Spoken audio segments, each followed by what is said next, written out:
안녕하세요. 반갑습니다. 박수 시작할까요? 네. 오늘 광주연구원 주관으로 여성과 기본사회 특강에 참석해 주신 서구민과 광주 시민 여러분 반갑습니다. 12월 연말 바쁜 일정에도 불구하고 일요일인데도 귀한 시간을 내주셔서 참석해 주신 여러분들께 진심으로 감사 인사드립니다.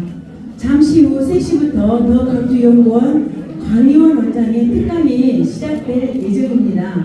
모두 밖에 계신 분들은 자리에 참석해 주시기 바랍니다. 그리고 원활한 행사 진행을 위해서 휴대폰은 무음으로 전환해 주시기를 부탁드립니다. 지금 5초 드리겠습니다.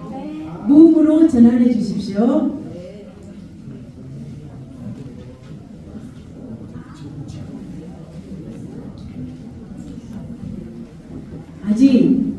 아직 지금 날씨가 너무나 정말 힘들고 어려운 날씨에도 이렇게 참석해 주셨는데 지금 밖이 굉장히 춥고 눈도 많이 와서 조금 시간이 지연되고 있습니다. 오시는 분들도 계시고 지금 아직 자리에 오셨어도 서로 반가움에 인사 나누고 계신 분들도 있습니다.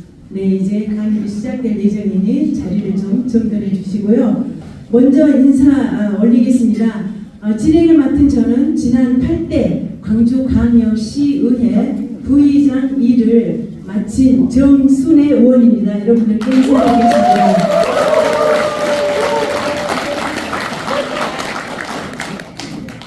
서구와 광주 곳곳에서 동네와 지역사회를 위해서 다양하게 활동하시는 많은 분들을 모시고 진행하는 오늘 더 광주연구원 광희원 원장의 기본사회 시리즈 여성과 기본사회 특강사회를 맡게 돼서 정말 너무 기쁘게 생각합니다. 오늘 강희원 원장의 특강 자리를 통해서 저와 이 자리에 함께한 우리 모두가 지금보다 더 나은 사회를 만들어가기 위한 기대와 희망을 만들어가는 좋은 시간이 되었으면 좋겠습니다. 그럼 지금부터 더 광주연구원 강희원 원장의 여성과 기본사회 특강을 여러분들의 큰 박수와 함성으로 시작하겠습니다. 여러분, 큰 박수 부탁드리겠습니다.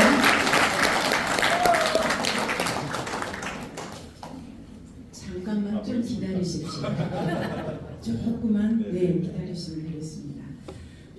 자, 우리 본격적인 강의를 시작하기 앞서서 오늘 참석하신 분들 반갑게 우리 서로 인사 한번 나눠볼까 합니다. 먼저 앞뒤 좌우 얼굴을 보면서 밝고 큰 목소리로 안녕하세요, 반가워요 한번 해줘보시기 바랍니다. 네, 앞뒤 좌우, 앞뒤 좌우 반갑습니다. 네, 안녕하세요. 네, 부부 동반해서 오신 분들은 여보 사랑해 한번 해주시면 좋겠고요. 네, 감사합니다. 네, 좀 분위기가 훨씬 부드러워졌죠? 네, 고맙습니다. 자, 그러면 지금 내비를 잠깐 소개를 해드려야 되겠는데요. 광주광역시의원 박수기 의원님이 참석해 주셨습니다. 네, 큰 박수 부탁드리고요.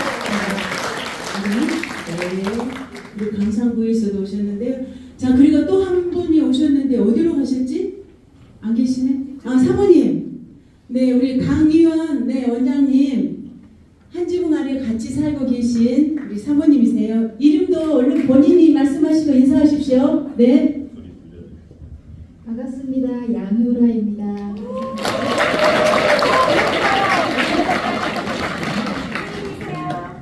같이 두 분 인사 크게 하셔야죠.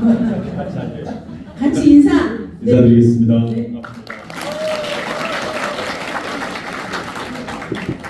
자, 이제 훈훈한 분위기를 통해서 이제 지금부터 본격적으로 강의를 시작하겠는데요.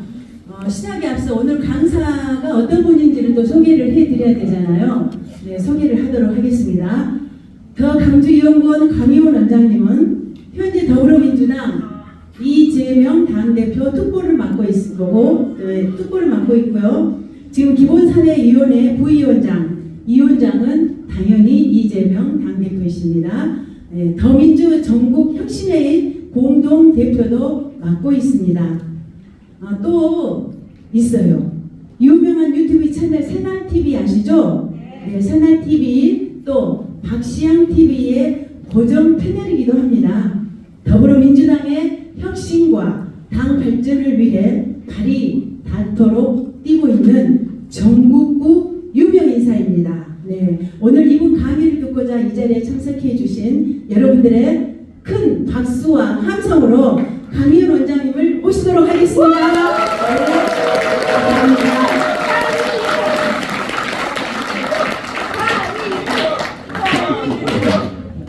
야, 우리 정수대 의원님이 다 그렇게 준비하신 거예요. 네. 일일이 다 쓰셔가지고.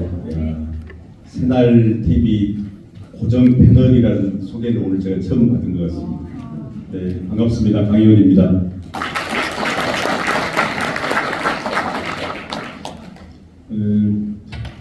아침에 우리 식구들이 텔레그램으로 눈이 몽땅 와가지고 오늘 텅텅 빌 거라고 하길래 3명이면 됩니다 했거든요.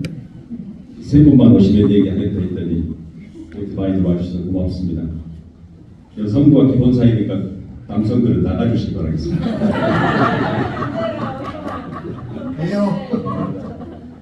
자꾸 이제 여성과 기본 사이 하니까 기본 사회론 안에 여성과 관련된 부분이 있는 줄 알고 그러셨는데 실은 대상을 이 앞전에는 장애인과 기본사회, 그다음에 협동조합, 사회적 기업, 마을 기업 운영하시는 그런 분들과 함께하는 사회적 경제와 기본사회 해서 오늘은 대상을 우리 연구원에서 가능하면 여성들을 많이 모시고 하자 해가지고 했으니까 다 자세히 보니까 남성들도 다 여성스러운 분들만 오셨네요, 그죠?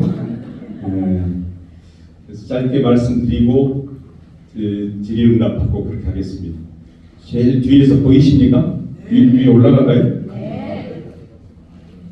보이십니까? 네. 그럼 여기서 너무 고개를 이렇게 들으셔야 되는데.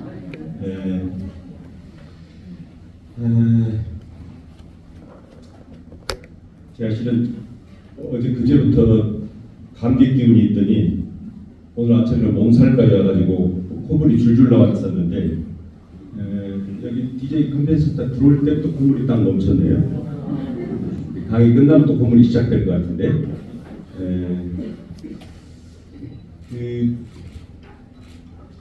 제가 전국에 이 기본사회와 관련된 강의를 지속적으로 지금 하고 있습니다. 원래 한 10년, 2, 3년 전부터는 복지국가 운동을 했습니다. 그래서 복지국가 소사이어티라는 전국 복지국가 조직의 대표를 맡아가지고 우리 사회가 OECD가 중에서 공공사회복지 지출 비중이 굉장히 낮은 나라입니다. 그래도 국민들이 너무 착해서 그런 공공사회복지 지출 비중을 올려달라 하면 어른들은 청년들을 도와달라 하고 또 중년은 노년을 도와달라 하고 대체로 뭐라고 얘기하냐면 돈이 어디 있느냐 그래서 대체로 양보하는 나라입니다. 제가 노인 일자리 교육을 한 3,000분 모시고 노인 일자리 교육을 했는데 노인 일자리에 참여하는 어르신들은 10만원, 20만원 뒤에서 참여하시거든요. 용돈벌이 하시려고. 근데 거기서 제가 기초연금을 인상해야 된다고 했더니 기초연금을 올려야 된다 이 나라가 했더니 어른들이 계속 큰 소리로 돈이 어디냐. 다시 한번요. 웃어주셔야 되는데 이때는 노인 일자리 20만원을 벌려고 다니시는 어르신들이 노인 기초연금을 5만원, 10만원 인상해야 된다 했더니 너무 우리 어른들이 착한 거예요. 고우신 거예요. 돈이 어디냐. 그렇게 다 올려주면 나라 망한다 이러시더라고요. IMF 때 다 기억나시겠지만 전 세계에서 그런 경제 파탄이 시작됐는데 국민들이 귀걸이, 목걸이, 반지를 뺀 유일한 나라가 대한민국. 전 세계 대부분은 그런 국난이 오면 홈플러스 이마트 습격합니다. 사실. 그런데 우리나라만 그렇게 냈던 거죠. 언제가 국가가 정상화됐을 때 나의 가난을 국가가 만회해 줄 것이다. 국가 공동자산을 지켜줄 것이라고 하는 사회적 신뢰. 그래서 그렇게 줄 서서 다 금바지 국가에 헌납한 겁니다. 그러고도 지금도 노인 자살률이 OECD 나라 중에 가장 높은 나라입니다. 이유는 노인의 경제적 가난 때문입니다. 그런데도 우리 어르신들이 기초연금 인상하라 했더니 반대합니다. 그래서 대체로 기초연금의 이렇게 인상은 진보 정부에서 한 게 아니라 보수 정부에서 합니다. 진보 정부에서 만약 그렇게 하려고 그러면 국민적 저항이 있으니까 퍼주기 합니다. 그래서 지금은 10분 중에 하위 7분 70%를 기초연금 주는데 그렇게 했던 정부가 어느 정부였어요? 1번 김대중 정부, 2번 노무현 정부, 3번 이명박 정부, 4번 박근혜 정부. 어디였어요? 박근혜 정부였어요. 모든 노인에게 준다 했던 것을 안 되니 국민들한테 사과하고 상위 30% 빼고 하위 70%에게 전액 지급합니다. 그래서 탄핵당한 정부도 그렇게 기초연금을 올렸거든요. 제가 이제 기본사회론을 설명하기 위해서 지금 이 얘기를 하는 겁니다. 사실 이제 모든 어르신에게 줘야 됩니다. 왠지 아세요? 그 안 받는 30%의 어르신들이 세금 내고 있는 거거든요. 오늘 너무 진지해서요. 아니, 그러니까 제가 어려운 얘기하는 게 아니라 10명 중에 아래 7명한테는 기초연금을 주고 있는데 아래 7명은 세금을 안 내고 있고 위에 세금을 내고 있다니까요. 그러니까 세금 내는 사람은 3명이 내고 있는데 나머지 7명한테 주니까 3명이 기분 좋겠어요? 열받겠어요? 열받겠죠? 좀 편하게 얘기를 해야 되는데 좀 편하게. 네. 그래서 아동수당도 마찬가지입니다. 그러니까 노인수당도 전부 다 줘야 돼요. 왜? 세금 내는 사람과 혜택을 받는 사람이 분리되면 안 되기 때문에 그게 조세 저항입니다. 근데 요 얘기를 12, 13년 전에 했을 때는 국민들 중에 절반 이상이 반대했습니다. 나라 망한다. 그게 바로 서울의 무상급식 논쟁이었습니다. 12, 13년 전만 해도 아버지가 부자인 사람, 부모님이 부자인 사람은 밥값 내고 점심 먹으라 그래서 학교. 그 말 믿고 오세훈이가 투표를 주셨다가 시장 날라가잖아요.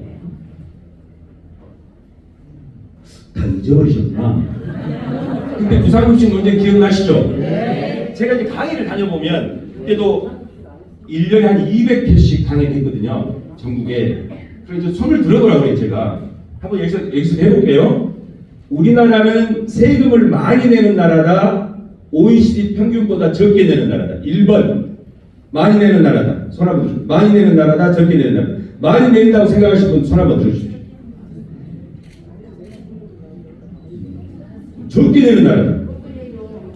우리나라는 세금을 적게 냅니까? 네?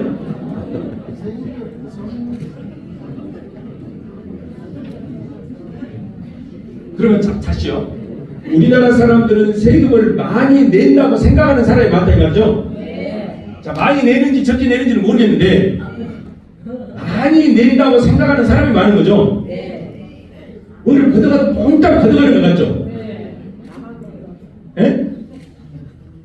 우리나라 사람들은 대부분 세금을 많이 낸다고 생각하고 삽니다. 우리나라에는 극복해야 할 세 가지 과제가 있는데, 첫 번째요. 하나는 정치가 제일 중요한데 정치를 적대시합니다. 그래서 자, 다시 한 번 더 여쭤볼게요. 저도 지금 감기가 가지고 뭐가 뭔지 몰라요. 자, 우리나라의 국회의원은 OECD 평균 국민 대비 OECD 평균 국회의원 숫자보다 우리나라 국회의원은 많다 적다? 많다 소라거든요. 적다 소라거든요. 이게 저는 통계를 얘기하는 거예요. 지금 여러분들은 모르지만 많다고 느끼는 거죠. 그죠? 그럼 국회의원 숫자 줄이라 하죠. 특히 여기도 구의원들 아닌데 저것들 필요 없으니까 싹 없애버려요. 구의원. 공개 저것들 4, 5천만 원씩 돈만 받지 아무것도 하는 일이 없다고 생각하잖아요. 심지어 이제 국회의원 300명인데 100명으로 줄이라니까 국민의힘당이 자꾸 줄이다니까 국민이 동의하거든요. 자, 통계만 말씀드릴게요. OECD 평균 국민 대비 국회의원 숫자는 10만 명당 한 명입니다. 우리나라는 500명 정도가 돼야 됩니다. 국회의원. 자, 기분 나빠지만 통계를 얘기했어요. 근데 우리나라는 지금 17만 명당 한 명이기 때문에 실제로는 국회의원 숫자가 부족한 겁니다. 그래서 광주는 8명 온당하다 치고 지금 전남은 앞으로 국회의원 숫자가 줄까요? 늘까요? 인구 대비니까 제가 볼 때 전남은 한 2명 남을 것이요. 이대로 가면. 지금 전남은 몇 명이에요? 전남은 10명. 전북은 10명인데 또 이번에 한 명 줄이라 했으니 이제 9명. 광주는 8명. 계속 줄겠죠. 그럼 이제 제가 영광 사람인데 고향이 영광이 뭐 사람 한번 들어주십시오. 일단 소리 안 나니까 싹 들어버리세요. 그냥. 마음으로 영광이에요. 영광. 예. 자, 영광이 원래 영광 한 평이 한 명이었는데 국회의원 이제 영광 한 평 장성, 영광 한 평 장성 가면 제가 볼 때는 곧 있다가 싹 갖춰질 것 같아요. 이대로 가면. 왜냐하면 인구가 주는 속도가 굉장히 빨라졌기 때문에 주는 속도. 혹시 2022년 작년 연말까지 작년 한 해 동안 난 사람 숫자가 몇 명인지, 출생아 숫자가 몇 명인지 아세요? 대략 24만 9천 명. 찾아보지 마세요. 틀릴 수도 있으니까. 근데 25만 명이 안 돼요. 25만 명. 역대 최저입니다. 내년에는 늘까요? 왜냐? 정치가 이 답을 해내야 되는데 대한민국의 이 저출생과 관련돼서 완벽한 대안을 얘기하는 정치인이 지금 한 명도 없습니다. 다 거짓말입니다. 다 잘 살게 해주죠. 잘 살게 해주면 뭘 잘 살게 해줘요? 제가 어디 가서도 말씀드렸는데 한평 가서 말씀드렸는데 우리 이석형 전 군수님도 계셔가지고 미안하긴 했지만 한평은 인구가 지금 3만 1,000명입니다. 한평의 인구가 3만 1,000명인데 한평에 나비 축제하면 나비는 몇 마리가요? 한평에 국향대전이라고 있는데 국화 꽃송이는 몇 송이일까요? 그 수천 수만 송이를 놓고 하잖아요. 눈물 나는 일이잖아요. 답이 안 보인다. 국가의 리더들이 그 문제에 대한 파격적 해법을 제시하지 않으면 뉴욕 타임즈의 이 기고가 칼럼니스트가 했던 말이 있습니다. 2067년이면 대한민국 인구는 3,500만 명대로 떨어집니다. 망한다니까. 전 세계 지금 우리가 3050 클럽이잖아요. 3050 클럽 뭐냐면 인구가 5천만이 넘은 나라들 중에 1인당 국민소득이 3만 달러가 넘는 7번째 나라가 대한민국. 대한민국은 부자예요? 부자죠? 대한민국은 부자. 선진 7대 수출 대강국에 10대 무역 대국, 6대 군사 대국인 나라. 어마어마한 나라. 전 세계가 부러워하는 나라. 그런데 아까 말씀드렸듯이 정치에 대한 적대, 그냥 심리적으로 그래요. 그러나 우리의 갈등과 미래 비전, 갈등을 해결하고 미래의 비전을 세서 국가의 발전에 가장 유효한 정치, 기승전 정치가 다 결정을 해요. 대단한 분들입니다. 그래서 정순회 의원, 저기 박수기 의원, 이제 여기 우리 전영원 전 의원이 출마했으면 당선됐을 것이지 쉬어버려요. 다 우리 저기 광사에서는 박태원, 윤영일 의원 계시고, 제가 볼 때 정치인이 제일로 부지런하게 삽니다. 눈 떠서 눈 감을 때까지. 근데 우리는 정치에 대해서 적대하고, 아까 제가 농처럼 말씀드렸지만 구의원 없애버려라, 국회의원 숫자 줄여버려라, 저는 딴 일도 없다. 근데 거기서 다 결정하고 있거든요. 그래서 우리는 정치에 대한 적대. 국회의원 숫자 늘리라고 국민들 온 국민이 반대합니다. 근데 늘려야 됩니다, 실은. 예? 깜짝 놀랐어요. 예, 자유롭게 하시게요. 예, 그런데 늘리자면 반대하기 때문에 저 국회의원들도 다 알아요. 예. 강의를 이원 강의를 할까? 그러니까 좋은 일입니다. 늘려야 되고 어떻게 해야 되냐? 권한. 숫자는 늘리고 권한은 축소해야 돼요. 이해가 되셨죠? 네. 국회의원 한번 당선되면 중소기업이잖아요. 사무실부터 직원까지 쫙, 연봉 1억 5천, 밑에 직원까지, 구급까지, 인턴까지 싹 쓸 수 있거든요. 그러지 내려놓으려고 하겠습니까? 안 내려놓으려고 하죠. 4년, 8년, 12년 해보십시오. 다 다르거든요. 제가 경기도 농수산진흥원장을 한 것을 아세요? 네. 제가 원래는 경기도 신용보증재단 상임이사를 오라 하더라고요. 제가 광주에서 주먹밥은행이라는 은행을 하니까 진짜 은행을 한 줄 알고, 신용보증재단, 경기도 신용보증재단은 자산 100조인. 그래서 제가 그런 건 안 한다 안 했거든요. 근데 이제 농수산진흥원장이니까 제가 농촌공동체에 하고 있고 그래서 뭔가 유사하길래 한번 가보자 했어요. 저는 경기도를 촌이라고 생각하고 왔습니다.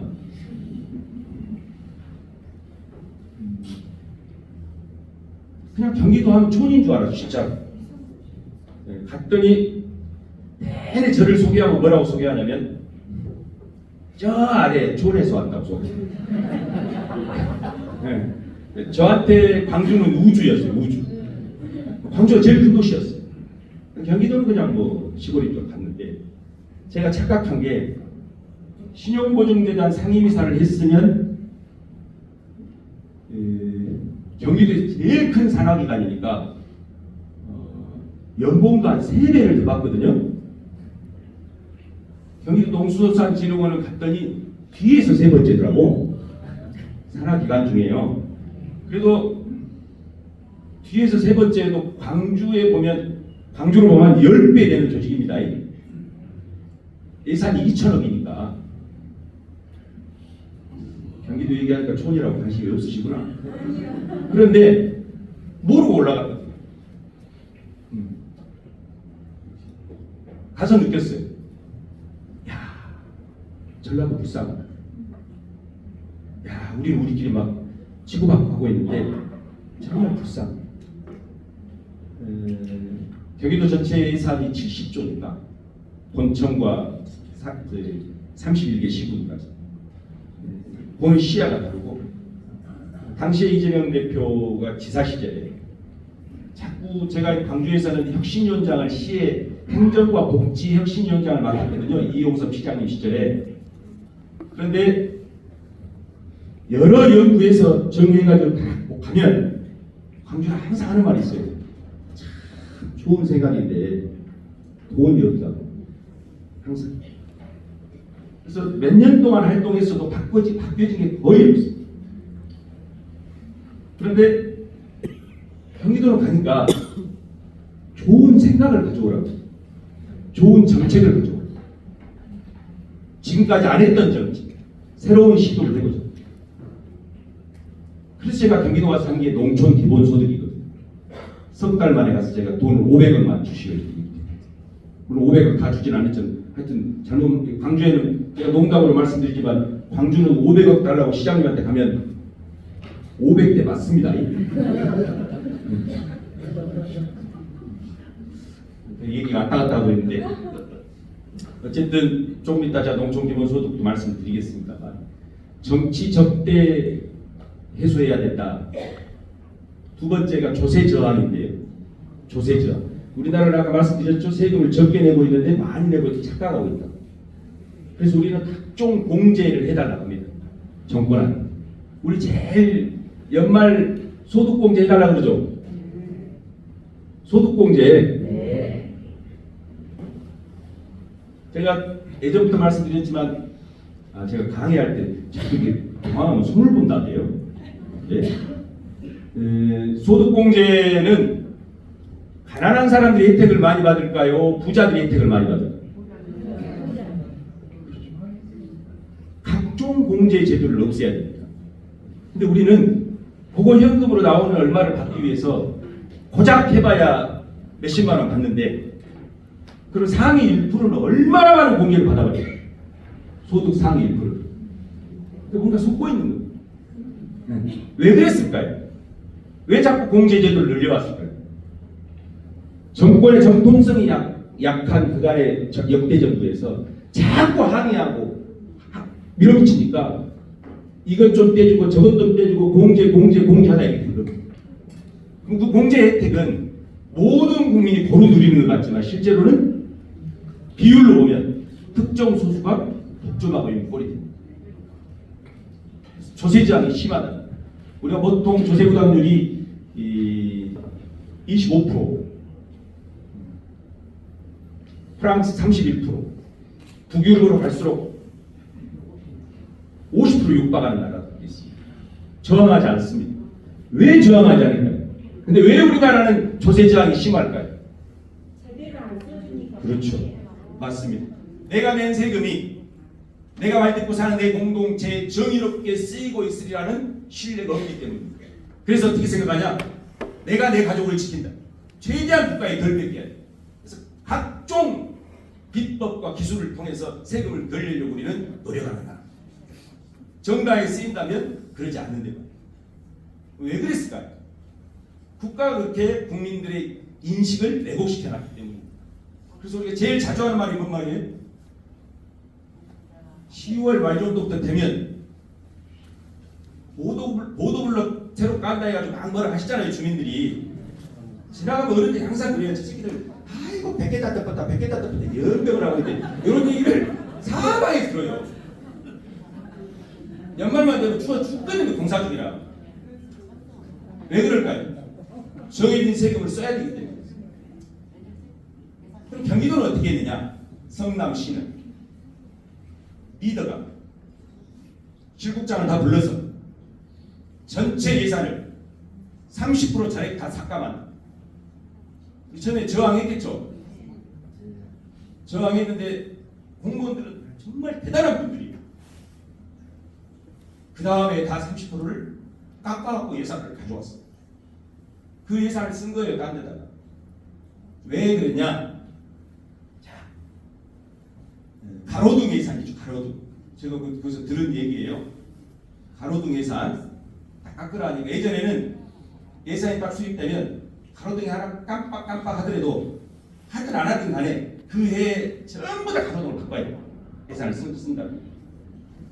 예산을 깎으라니 그 다음부터 어떻게 했을까요? 깜빡 한 개만 가려가는 거예요. 이해가 되셨죠? 네. 지금은 세금 탈루가 거의 없는 나라가 우리나라입니다. 왜냐하면 국가가 완전히 집합하고 있습니다. 너무나 시스템이 잘 돼가지고 이제는 세금에 대해서 신뢰를 가져도 됩니다. 근데 이 말은 거짓말입니다. 증세 없이 복지가 가능하다. 근데 대한민국 모든 진보 보수 정부는 증세를 절대 얘기하지 않습니다. 세금만 더 내라 하면 국민이 저항하기 때문에. 그래서 거짓말을 합니다. 거짓말. 그래서 박근혜 정부 때도 그랬잖아요. 증세 없이 복지가 가능하다 했잖아요. 근데 그 말은 거짓말이잖아요. 항상 말씀드리지만 아버지 어머니의 소득이 줄고 있는데 아들 딸을 좋은데 유학 보낼 수는 없는 겁니다. 불가능합니다. 세 번째가 아까 말씀드렸던 아주 정치적 대 조세저항 행정불신입니다. 행정불신. 우리는 공공이 뭐 일한다 하면 잘 안 믿습니다. 근데 이제는 좀 달라졌습니다. 이제는. 그런데 아직 남은 게 정치적 대입니다. 정치적. 이제 세금에 대해서도 그렇고 행정에서도 그렇고 신뢰는 많이 올라갔는데 정치 얘기만 나오시더라고요. 그러나 우리 삶의 대부분은 기승전 정치로 결정됩니다. 그래서 정치에 친근하게 합니다. 그리고 의원들 많을수록 좋습니다. 다시 한번요. 왜냐하면 내 손으로 뽑는 사람이 많을수록 내 권리가 확보되는 거예요. 자, 광주 검찰지검장, 광주 지방검찰청장을 직선으로 뽑자. 동의하십니까? 네. 앞으로는요, 직선으로 뽑자는 말에는 다 동의를 해주셔야 돼요. 그래야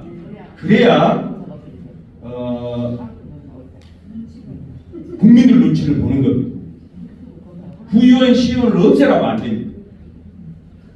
나를 대의할 수 있는 사람이 많아질수록 내 권한이 확보됩니다. 심지어 앞으로 좋은 사회가 되면 읍면동장을 직선으로 뽑아야 돼요. 원래 그거 뽑은 거 아세요? 네.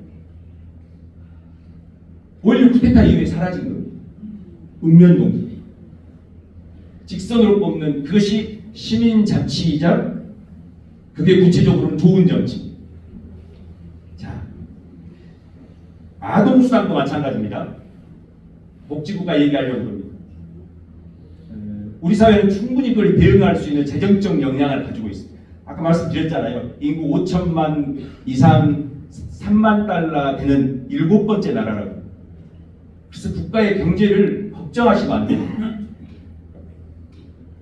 희소 자원의 권위적 배분을 정치라 합니다. 희소한 자원의 권위적 배분. 그게 정치입니다. 정치가 돈을 어떻게 쓸 것인가를 결정하는 데 있습니다. 그래서 요구해야 합니다.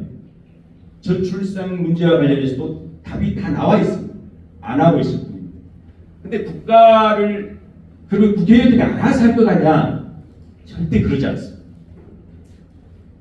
그냥 30년 전만 해도 제가 누누이 얘기하지만 30년 전만 해도 둘만 나 잘 살자 하나 더 잘 살자 했어요. 누가 그랬어요? 아니 그 얘기를 누가 정부가 했잖아요. 정부가. 그런데 정부는 대한민국 미래 30년 미래를 지금 못 봤다는 얘기 아니에요. 30년 미래조차 예상 못하고 정부가 그런 정책을 펼친 겁니다.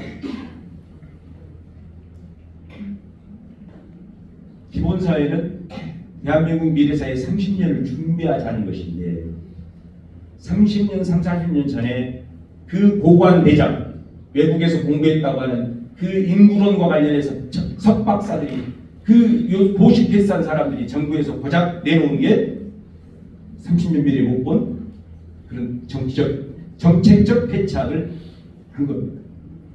그래서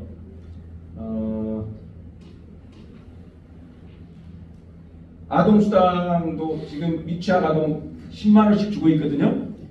10만 원씩. 예.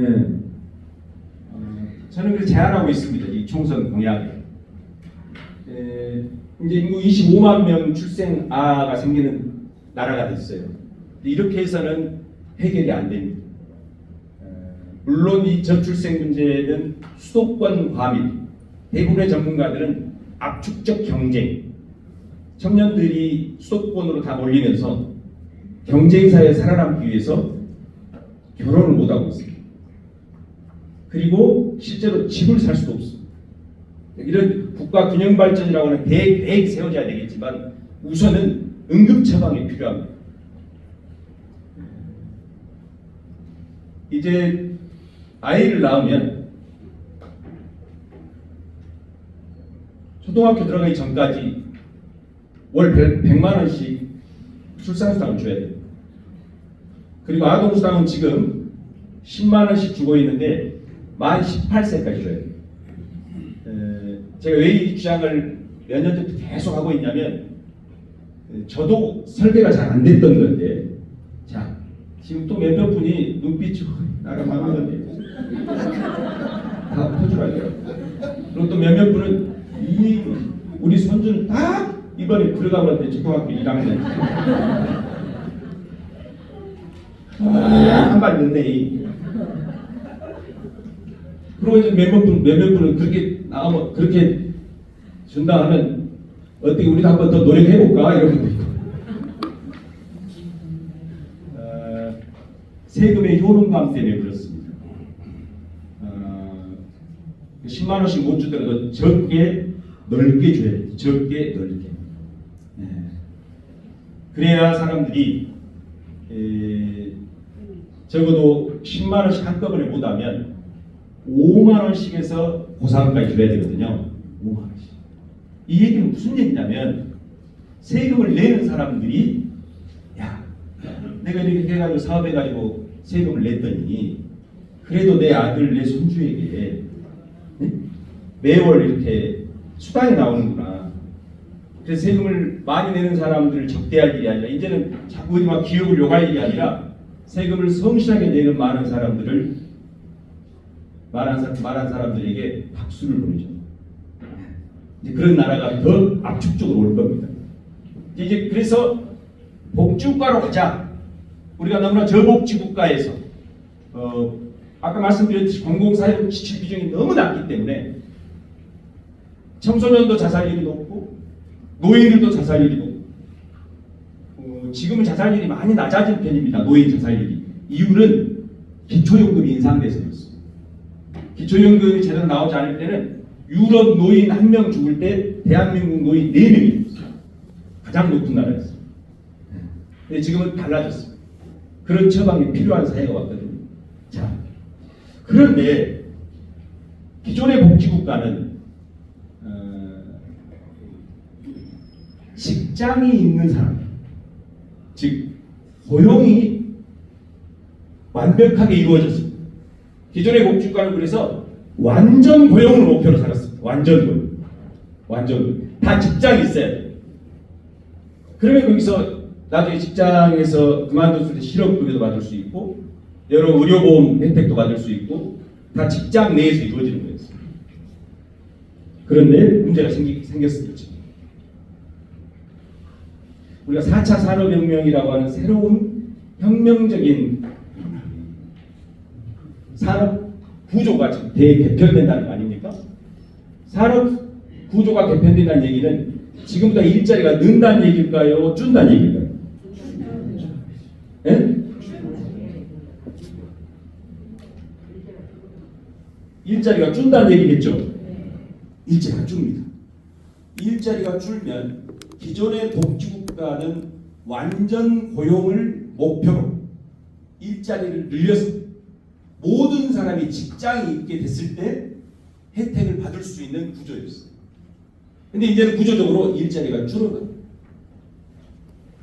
4차 산업혁명은 대부분의 미래학자들이 현재도 일자리가 줄 거라고 얘기합니다. 우리 저기 요양 원장님도 오셨는데 마지막 남은 일자리를 우리는 이제 사회 서비스 일자리라고 마지막 남을 수 있는 일자리, 휴먼 서비스. 농담삼도 얘기하는데 몇 번 들으신 분도 계셔서 얘기해드릴까요?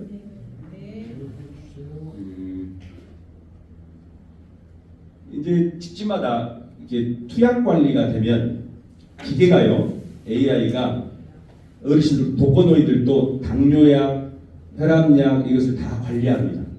지금 이미 시범하고 있는 데도 있어요. 딱 아침에 보면 물어봅니다. 기계가 식사하셨어요? 혈압약 드세요. 그러면 어른이 가서 고마워 이렇게 사람들을 다 거기서 꺼내잖아요. 그러면 센서가 작동해가지고 혈압약 드셨다고 다 체계가 잡힙니다. 이해가 되셨죠? 이제 여기까지 됐어요. 그런데 뭐가 안 되냐면 대소변 관리가 필요한 분은 AI가 갑자기 닦아주면서 시원하십니까? 이게 안 돼. 사람이 해야 돼. 그런데 우리나라는 이 사회 서비스 일자리가 엄청 부족해. 엄청 늘려야 돼. 그리고 이 사회서비스 일자리에 대한 국가의 처우가 굉장히 안 좋아요. 자, 요양보호사 자격증까지 아이고 자꾸 물으면 안 되겠네. 요양보호사에 대한 사회적 처우가 좋습니까? 안 좋습니까? 예? 아주 안 좋죠. 돌봄 국가 책임제를 한다고 하는 대한민국이 요양보호사 선생님들에 대해서 제대로 존대를 안 해주면요, 돌봄 체계가 무너집니다. 그래서 우리나라 요양보호사들은 대충 나이가 50대 후반, 60대 초반입니다. 요양보호사로 활동을 하다가 본인이 곧바로 요양원에 들어갈 수도 있어요. 그러지 않겠어요? 목욕하고 막 이렇게 하는데 누가 해야 될까요? 그런 일. 젊은 사람들이 해야 될 거 아니에요. 그러면 예우를 높게 해줘야 되겠죠. 급여를 많이 줘야 될 거 아니에요. 그리고 사회적으로도 그런 휴먼 서비스에 종사하는 분들의 사회적 인식도 달라져야 되겠죠. 맞죠? 일자리 없다면서요, 지금. 그런 일자리는 늘려가야 돼요. 그러나 전반적으로 일자리는 줍니다. 자, 이 4차 산업혁명 같은 이 혁명적 산업 구조 개편에는 항상 어떤 문제가 생기냐면 과학기술의 비약적 성장과 생산력의 급증, 이때부터 불평등이 생겨나기 시작합니다. 법과 제도가 완비되기 전에. 그럼 주무신 분들 계십니다. 제가 결벽증이 있어가지고 제 강의의 목표는 단 한 명도 못 주무시는 거예요. 제가 1000명이 있어도 한 명도 못 자요. 제가 비법이 있습니다. 비법이 있어요. 아니. 주무시는 분 앞에서 이렇게 강의를 해요. 아니, 안 주무셔요. 여기 위원장님 안 주무시는데 그게 한 명도 못 주무시더라고. 하거든요, 제가. 앞에서 많이 이제 한 명도 못 주무시죠. 이야, 이 날씨도 이렇게 추운데 찼네. 그래서 이제 기본소득과 관련해서 설명을 좀 드리겠습니다. 기본소득, 기본금융, 기본주거, 저희들이 다 만든 말입니다. 경기도에서 집권준비를 하고 있었습니다. 정치인 이재명과 함께 대한민국 근본부터 한번 바꿔보자. 그래서 1년 전부터 집권준비를 했습니다. 검찰개혁은 어떻게 할 것이냐? 언론개혁은 어떻게 할 것이냐? 교육개혁은 어떻게 할 것이냐? 그래서 전 세계적인 이 베이직 인컴이라고 하는 기본 소득을 넘어서서 우리 사회의 근본적인 대책을 한번 마련해보자. 핵심이 부동산이다. 그때 한참 부동산이 두드러 맞고 있을 때 제가 그제 뭐 통계를 보니까 대한민국 국회의원의 3분의 1인가요? 강남에 집이 있다고. 미친 나라 아닙니까? 그 부동산 대응할 수 있겠어요? 법을 만드는 사람들의 3분의 1이 강남에 집이 있어요. 야, 그것을 발표해가지고 통계 보니까 충격받았어요. 야, 이럴 수가 있는 거구나. 나라가 지금. 그래서 주택 문제가 제일 중요하니 기본 주거를, 원래는 기본 주거를 안 했고요. 기본 소득만 있었고, 이름이 재밌었어요. 내부 토론, 아니 N7명이 토론하면서 이거 본전만 있으면은 집에서 평생 살 수 있게 하게 이름을 본전주택이라 하자. 이재명 대표가 좀 없어 보이지 않냐, 이제 본전주택. 그래서 이름을 다 이제 기본으로 해가지고 다 바꿨거든요. 기본소득은 복지국가 시스템하고 달리 복지국가는요, 어려운 얘기 아니에요. 복지국가는요, 가구당 소득과 자산을 조사합니다. 가구별 소득과 자산을 조사해서 필요한 분들한테만 지원을 합니다. 예를 들면 생계급여, 교육급여, 주거급여 이런 것을, 의료급여 다 자산을, 소득 자산을 조사하는 게 많아요. 조사. 그래서 선별해서 지원합니다. 근데 기본소득은 지금 어떻게 하자는 거냐? 원래는 이 기본소득이 시간이 오래 걸렸을 것 같은데 코로나가 도와줘가지고 지금 코로나 때 전 국민이 태어나서 처음으로 조사 없이 개인에게 다 돈을 줘본 거예요. 받아보셨죠? 그때는 왜 근데 잘 사는 사람은 주지 마라 소리 안 하고 다 받으셨어? 왜 그랬을까요? 모두 다 피해를 본다고 생각하니까 그랬겠죠. 그때는 잘 사는 사람도 피해를 본다 했어. 왜? 잘 사는 사람도 다 마스크 쓰고 다녔잖아요. 온 사람들이 다 마스크를 쓰고 다녔잖아요. 그죠? 그때는 아무 말 안 했는데 그걸 뭐라 했냐? 경기도에서는 재난기본소득이라고 불렀어요. 재난기본소득. 그것 때문에 국민들이 야 이렇게 받고 나니까 그때 받았을 때 돈을 어떻게 주냐면 지역화폐로 줬어요. 3개월 안에 쓰라고. 저축하면 안 된다. 환수해버려. 3개월 안에 써야 돼 돈을. 어디 갔을까요? 3개월 안에. 동네 갔을 거 아니에요. 동네에 가서. 지금 지역화폐가 아시죠? 10억 매출 이상이 되는 못 쓰게 돼 있습니다. 네. 지금 경기도 10억 미만. 근데 항의를 많이 해요. 농협 하나로 많기 때문에. 시골에 있는 분들은 어디 가서 살 데가 없어가지고. 근데 거기 다 매출 높잖아요. 이제 적정하게 조정을 하고 있는데 어찌됐든 코로나 때 이 재난 기본소득, 재난지원금을 받은 뒤로 현금으로 기본소득을 받는 것에 대해서 전 국민들이 야 이게 뭐지? 라고 해서 한 10년 정도 논의를 지금 단축시킨 겁니다. 네. 그래서 기본소득은 자산과 소득을 조사하지 않습니다. 전 국민 개인 모두에게 줍니다. 정기적으로 줍니다. 줬다 안 줬다 안 하고 매주 주든지 매월 주든지 6개월에 한 번 주든지 1년에 한 번 주든지 모두 다. 그래서 철학이 뭐냐? 이 기본소득의 원리는 과거에는 노동이 경제였어요. 노동 일을 해야 그게 경제였는데 이 기본소득 국가는 소비가 곧 노동이라고 생각합니다. 소비가 곧 노동. 근데 이렇게 아무리 설명을 해도 못 알아들어요. 그런 날이 올까? 그래. 진짜로 국가가 월급을 줄까?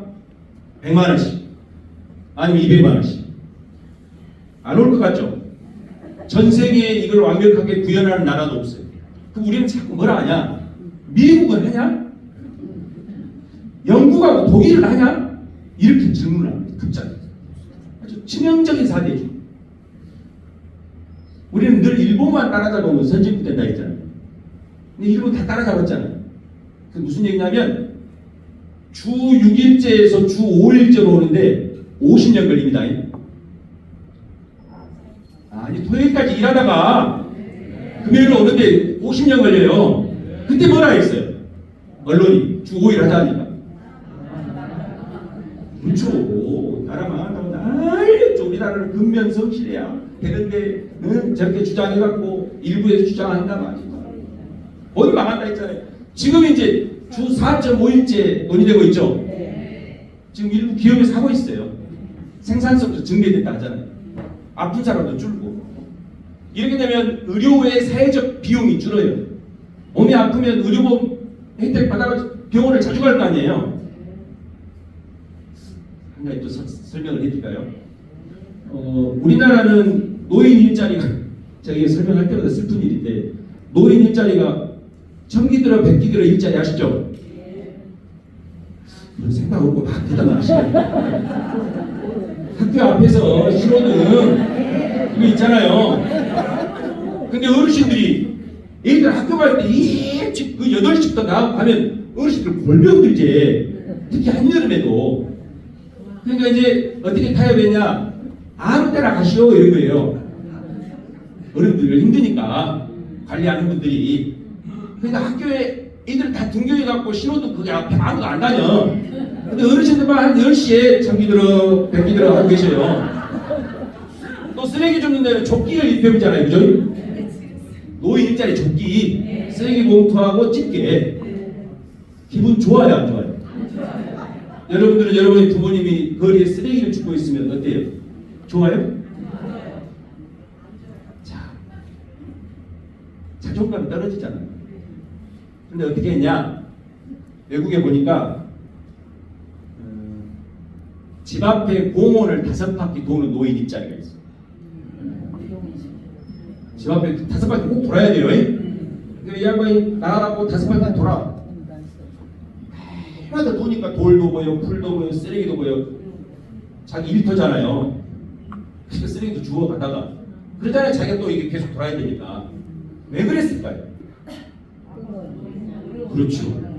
그게 의료의 사회적 비용을 줄이는 길이고 어르신들을 건강하게 하는 거예요. 그런 걸 보고 존엄한 일자리라고 해요. 산책했는데 월급이다. 그게 국가의 예산 쓰는 방정식이 이제 달라져야 한다는 거예요. 그게 국가가 돈 버는 길이라니까요. 아파하고 병원에 자주 가는 것이 아니라 공원도 지키고 어르신들의 건강하게 하고 자존감도 살리게 하고 자녀들이 볼 때도 좋은 일. 사회가 더불어 살게 되잖아요. 그게 국가가 예산을 쓰는 새로운 방정식이어야 되거든요.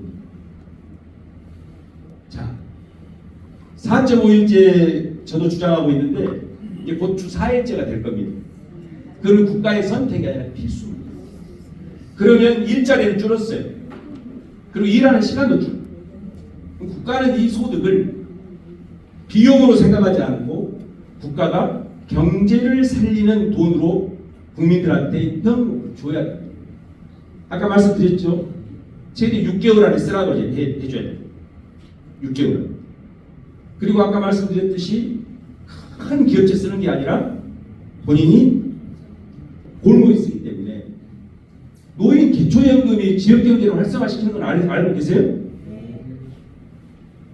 아니 어른들이 30만 원 받는데 어른들이 그거를 해외여행 갈 때 쓰겠어요? 동네에서 쓰겠어요? 뭐 동네에 있습니다. 상위 30% 못 받는 분들은 해외여행 다닐 수도 있어요. 연금 생활자들. 그런데 그러지 않는 분들은 대부분 동네에 있습니다. 이게 그런 것이 다 저희한테는 기본소득처럼 하나의 실험을 해온 거죠. 복지국가의 보편적 수당은 다 기본소득하고 똑같은 원리. 그러겠죠?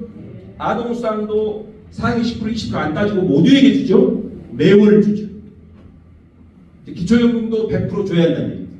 세금을 내는 사람과 그 세금의 보편적으로 혜택을 누리는 사람이 같아져야 조세의 저항이 떨어진다. 그래서 정당의 세금을 더 낸다. 자, 기본소득은 그런 구상입니다. 다만 아까 말씀드렸던 각종 세금 정책을 조정해야 돼요. 첫 번째는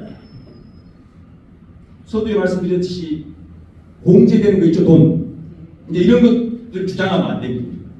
그 다음에 세금의 비율도 높여야 돼요. 우리는 세금을 적게 내는 나라니 세금 비율 높이라면 또 이제 이것이 또 건너간다냐.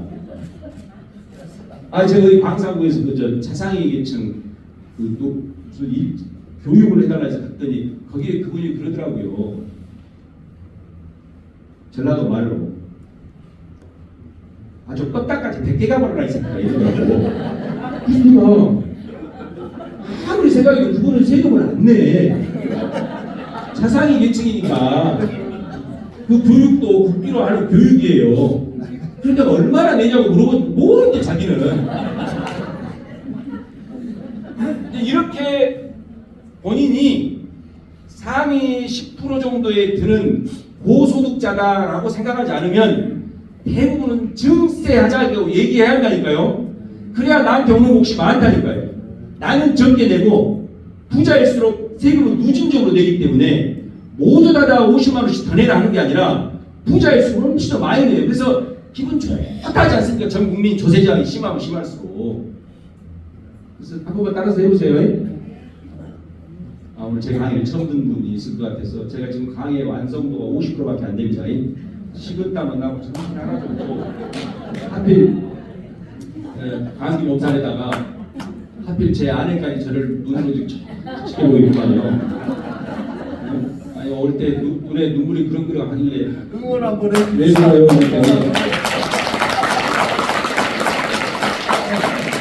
왜 그래요? 그랬더니 애기가 사춘기가 와가지고 결혼을 제가 늦게 했는데 큰애가 이제 14살이거든요. 나이가 얼굴만 보지 마시고요. 제가 명함드리면서 항상 하는 말이 있습니다. 얼굴 빼고 다 됩니다. 그러면 너무 정직한 분도 있어요. 얼굴이 중요한 게 별로 안 좋아하는 사람이에요. 어떤 사람은 A상 멀쩡하고 아이가 학교를 또 안 간다 해가지고 아내가 너무 그런 하고 있어서 한 번도 오죠. 아직도 눈에 제가 왜 그러냐면 얼굴 보고 둘이 싸웠다냐 그럴까봐. 네? 아니요. 오랜만에 봐요 지금. 그래서 이제 그런 어떤 새로운 설계를 우리가 다른 나라 사례를 찾을 게 아니라 제가 설명하는 겁니다. 추격 국가가 아니라 선도 국가가 돼. 메이드 인 코리아. 외국에 가면 대체로 묻는 게 우리나라 촛불혁명입니다. 어떻게 단 한 명의 인명살상 없이 대통령을 바꾸고 촛불문 꺼질 촛불을 1700만이 들어가고 대단한 나라. 대단. 총이 없었잖아요. 장갑차도 없이. 평화롭게. 단 한 명도 안 죽었잖아요. 무슨 경찰과 대치 중에 죽었다. 그리고 끈질기게 나오잖아요. 주말에. 눈이 오나 비가 오나 나오고. 제가 광화문 한번 갔다가 압사당할 뻔했어요. 압사. 못 빠져나가 이렇게. 그 명진 스님이 저기 계시길래 인사하려고 하려다가 못 빠져나가지고 이러다 죽는구나. 그렇게 했잖아요. 쓰레기 다 깨끗했잖아요. 그래서 얘기하잖아요. 촛불 민주주의, 메이드 인 코리아.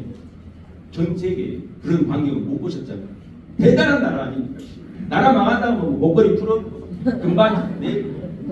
야.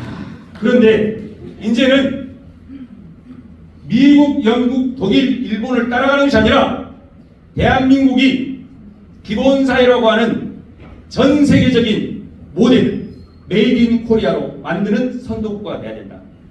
기본 주택도 마찬가지입니다. 이대로 가면 대한민국은 불평등의 핵심이 부동산입니다. 전 세계에서 가장 불평등한 나라가 미국입니다.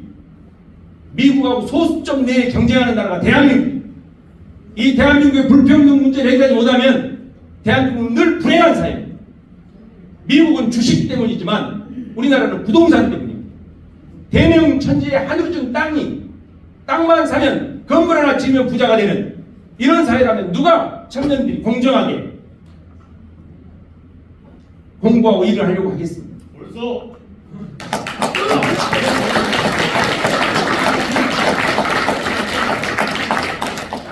한 시간 만에 박수를 받아버려요.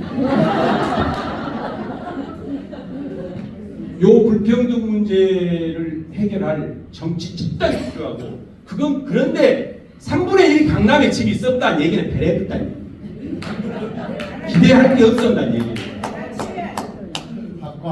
선거법적으로 제가 말은 다 못하지만 바뀌지가 않습니다. 저런 구조에서는.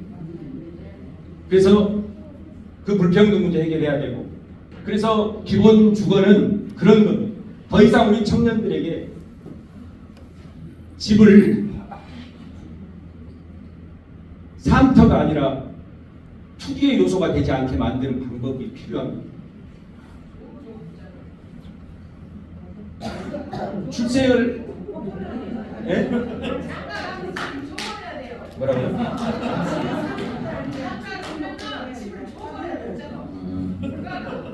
그래요. 제가 딴일 말하고 집이 투기의 목적이 되지 않게끔 하는 사회를 만들어줘야 되는 거 아닙니까? 줘야 됩니다. 이제 제가 그 영광의 여민동락 공동체를 설립해서 지금 17년 됐는데 수많은 사람들이 왔다 갔거든요. 다 청년들이 왔다 갑니다. 네, 대한민국에서 견학을 제일 많이 하는 농촌 공동체예요. 그것 때문에 제가 이재명 대표하고 인연이 됐는데 그때 예전 대선 때 저희가 기골 건강타운 인사하러 대선 후보들이 광주의 노인들 만나러 갈 때입니다. 그런데 이재명 그 대표 김혜경 사모님하고 그 정책실장 지금 고난을 받고 있는 정진상 실장하고 그런 분들이 영광에 여민동락 공동체 오셨더라고요.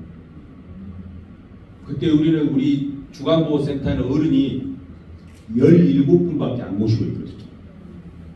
비골 건강타운에는 제가 볼 때 17,000명은 계실 것입니다. 17분 모시는 노인 주간보호센터, 농촌공동체 건다고 있고 묘량면민 우리 영광 묘량면민 인구라 해봐야 그때 당시에 1,900명밖에 되지 않았습니다. 제가 깜짝 놀랐죠. 이 변방의 작은 공동체 대통령 후보 부인과 최 측근은 왜 왔을까? 그랬더니 이렇게 얘기하시더라고요. 세상을 바꾸고 있는 전국의 작지만 강한 모델들을 보고 배우고 싶다 해서 왔다는 거예요. 그때 인연이 돼가지고 농수한 지금 원장 갔다니까요. 그런데 그 시골에서 뭔 얘기인데 잊어버렸는데 그렇지 않았어. 여민동강 뭔 얘기 하다가 진짜 이쪽은 거의 멍하니 들고 있고 이쪽은 완전히 선수들이요. 이승현 지지자 7년째입니다. 네. 아니 갔는데 청년들이 왔다 갔다 해요. 생각해 보세요. 그 작은 시골 마을에 살려고 오는 청년들은 대체로 평범하지 않습니다. 머리를 깎아붓거나 수염을 길러붓거나 아니면 머리를 묶어붓거나 한복을 입어붓거나 아주 자존감 센 사람들이에요. 수십 명이 갔다 왔어요. 지금 갈 때는 또 조용히 가는 사람도 있습니다. 막 올 때는 저희들이 여러 교육을 시키거든요. 쉽지 않다. 농촌에 정주하는 게 쉽지 않다. 간단히 시골집에 사는 것도 쉽지 않다는 아주 적극적으로 얘기합니다. 저는 다 걸고 왔습니다. 꼭 다 건너면 금방 떠납니다. 대체 왜 떠나나 봤어요. 대부분 집 때문에. 요새 20대는요 전부 다 아파트에서 사는 사람. 그런데 저기 뒤에 우리 영광에 지금 사시는 우리 교수님도 오셨는데 맞죠? 제가 눈이 그런데 시골 군수는 농가주택을 집수리해갖고 줍니다. 자, 한 번도 안 살아봤다니까 일반 주택에서. 그러니까 지네 한 마리 나오거나 쥐를 봤다. 바로 짐 쌉니다. 지네가 뭔지를 몰라요. 짐 쌉니다. 반드시 나오거든요. 그러니까 제가 뭐라고 주장했냐. 이제 바뀌어야 돼. 거기다 500만 원, 700만 원 덧칠 해봐야 못 산다니까요. 이제 아주 특이한 사람은 꼭 떠났으면 하는데 안 떠난 사람 있죠. 왔는데 모든 공동체는 꼴통과 꼰대가 필수품이에요. 에? 내가 나주에 나주 성당 가서 강의, 성당에 다니시는 분들이 레지오 단원들 막 이런 분들이잖아요. 얼마나 착한 분들이 봉사활동하는 분들. 강의를 하고 중간에 5분 쉬를 하고 조금 이렇게 그 공터에 나왔더니 제 따뜻한 강의를 다 두고 본인들끼리 누구를 욕하고 있어. 이렇게 다 좋은데 걔만 안 나왔으면 저는 오늘 또 무척무척 왔더라니 이런 거 있잖아요. 봉사활동 집단에서. 그래서 제가 항상 주장합니다. 쟤만 없으면 좋겠다라고 했던 그 사람만이 없어져야 돼. 그 사람이. 그리고 모든 공동체에는 꼰대와 꼴통이 있어. 박멸 제거하려고 보면 큰일 나요. 그 사람을 존중해야 돼. 왠지 아세요? 그래야 내가 꼰대 꼴통이 안 돼. 쟤 덕분에 못한 나도 견딘다. 아시죠? 모든 일이 박수 치네 이제. 주거 문제더라고. 주거 문제 떠나. 그래서 시골에 복지회관을 지을 일이 아니고요. 거기다가 오피스텔을 지어야 돼. 그리고 20대한테 줘야 돼. 영광군 인구 이제 5만 명 좀 넘고 5만 7천에서 다 떨어져가지고 지금 5만 명 좀 넘는데 애들이 없잖아요. 모든 한평, 담양, 장성 다 그러잖아요. 뭘 줘야 될까요? 저 수도권 과밀 사회에서 전투하고 살고 있는 우리 청년들에게 집을 줘야 한다니까요. 집을 주고 먼저 기본소득을 지급해야 돼요. 나머지는 100만 원 이후 월급은 네가 알바를 하든 뭐 하든 대신 동네에 살아야 돼요. 영광군도 11개 읍면이에요. 11개 읍면. 11개 읍면에 100명씩만 청년이 와도 몇 명입니까? 그 친구들이 탁월한 상상력과 마을 공동체 어떤 디자인을 하면서 일하게 만들어줘야 돼요. 그러니까 뭐 하는데 돈 쓰면 안 돼요? 아스팔트 가는데 돈을 이제 그만 써야 돼요. 인구는 다 아니 또 재밌는 얘기 해줄까요? 못 끝낼게요. 언제까지? 눈 잠궈 그래. 야, 이 밖에 나가봐야. 밖에 나가봐야 춥고 나가서 있어봐야 제 얘기 하나라도 듣는 게 낫지. 오늘 저녁에 집에 들어가서 부군한테 얘기하세요. 어이! 국회의원 숫자가 많았죠? 대체로 많다 그래요. 아이도 못없어요. 골프만 치고 다니는. OECD 평균이 10만 명당 1명이랑 아니냐? 우리는 17만 명이고 국회의원이 500명 돼야 된다고 하냐? 그럼 자꾸 손으로 뽑으라 하냐? 우리 동네 부의원이 누구요? 몰라 이스나만한 것들. 그러지만 그런 말 하지 말라고. 자꾸 뽑아야 한다니까. 됐죠? 그거 하나 배웠잖아요.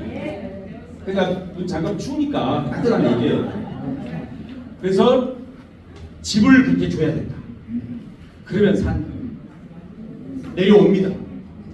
내려옵니다. 그리고 청년들은요, 100명이 내려오면요,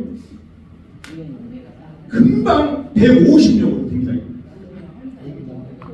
데리고 오니까 또, 지 혼자 이렇게 사는데 이제 연애해갖고 누구 데리고 와야 될 거 아니에요. 근데 상대편에 집이 없잖아요. 자기는 집이 있고.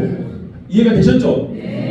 그리고 이제 또 둘이 살면 또 낳잖아요. 나면 아까 제가 말씀드렸죠. 낳는 걸 100만 원 준다고. 이해가 되셨죠? 이런 방법이 없어요. 빨리 정신 차려야 돼요. 그런 파격적, 저희는 그래서 마을에가 짓지 마라 그래요. 미래 30년을 견디려. 자, 4.19 혁명 이후에 30년 산업화입니다. 6월 항쟁 이후에 30년 민주화.